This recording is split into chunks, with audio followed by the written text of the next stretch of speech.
Well, Shia LaBeouf told me to go F myself at a Delta lounge at the airport a couple years ago. So tell him I said hi. Will you do that for me?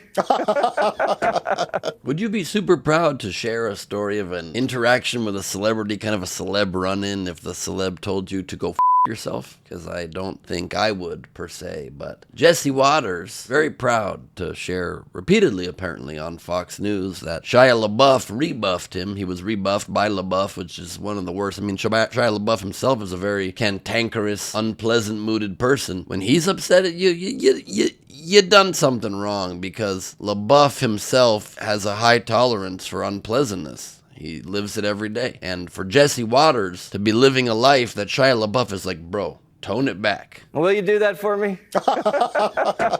He not only told him to go himself, he apparently also called him trash. I was at a lounge at the Delta Sky situation, trying to take off for a flight with my family, and the actor Shia LaBeouf, or whatever his name is, I think it was him, he looked exactly like him. I walked by, and he calls me trash right in front of my kids. You know, and I didn't say anything. No. I didn't lose it. You see, these things happen when you're paid millions upon millions of dollars to spread lies and conspiracy theories and all forms of bigotry, you know, fun stuff. Oh, and protect only the financial interests of the most wealthy people among us, while making very clear that you don't care at all about anybody else, and that the policies of this country should be tilted quite against everybody else in the country. And it's going to come back to haunt you, not just from LaBeouf. You know, again, it's not super difficult to anger LaBeouf. He's got a hairpin trigger of a personality, but his own mother? My mom is celebrating.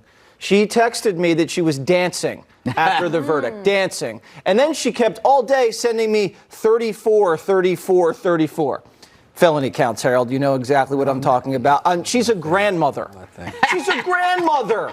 Get it together, Mom. Oh, my God. People are taking some space in the Waters household. I'll have you know that I was not invited to my mother's house for Thanksgiving. Apparently, there wasn't enough room. She said it was a scheduling situation, and then at the last second invited me to come over on Black Friday. I told her no thanks, I'll be at Best Buy. Snapple dapple. When you have to share on your own show, my own mama don't want me at Thanksgiving. You're living a sad existence. You're living a sad life. And it's a pathetic thing. I mean, I'm happy for you that you get to eat alone and maybe have a quick moment to be kind of contemplative and think about what you've done. But Thanksgiving is tasty, and you're missing out on that delicious food. These public examples that he's sharing are just sort of the chickens coming home to roost, the chickens you won't be able to eat on account of not being invited to meals with your own family. But it just shows how Republicans do not care about actual policy or delivering for their voters, but rather just owning the libs and getting to say how you're pissing people off and how exciting that makes you. What a smug man he is, huh? And I say it with a smile because it's amusingly ridiculous and very unpleasant to even see his face, and all I can do is sort of laugh at the reality we're living in.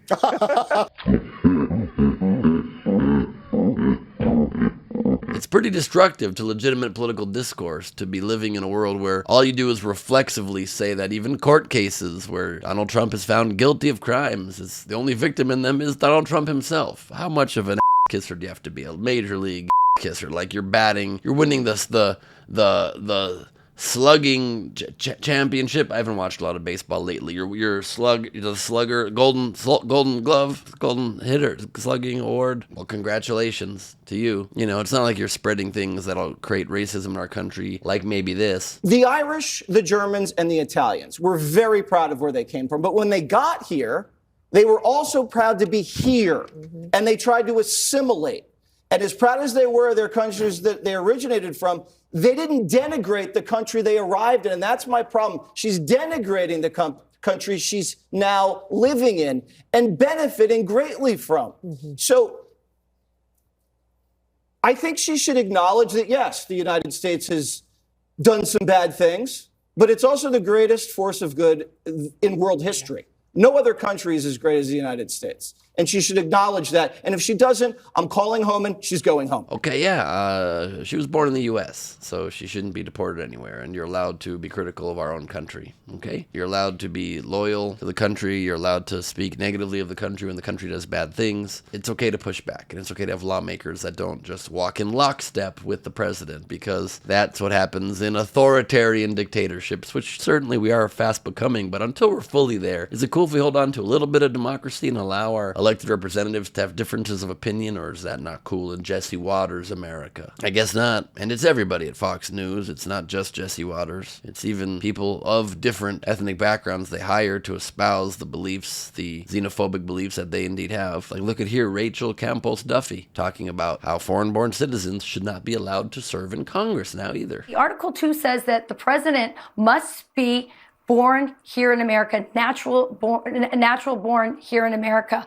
And I'm thinking that maybe it's time we extend that to all federal positions of power, whether it's, federal judges or members of Congress. We must ensure that the people who are passing laws that shape our lives, that tell us what to do, that they are loyal to only this country. Yeah, and that's a why I lot don't of believe in dual people citizenship would either. probably agree with that, Rachel Campos Duffy. Here's a hot take. Immigrants serving in the federal government makes our country better because our representatives can more accurately reflect the actual demographics of our country instead of keeping all that power consolidated with the most privileged, wealthy, white, Anglo-Saxon, waspy, well-connected Americans.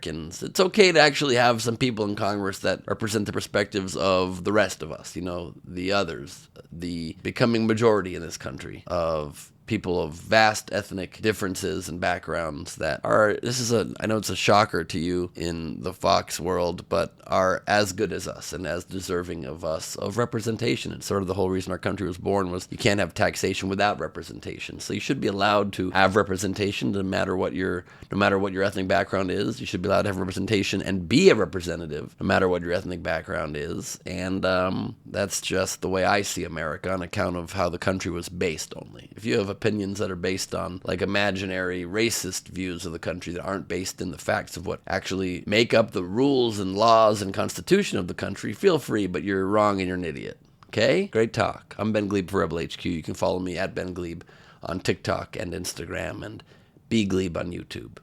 And until next time, keep be Gleibing in an America that's better than this. Thanks.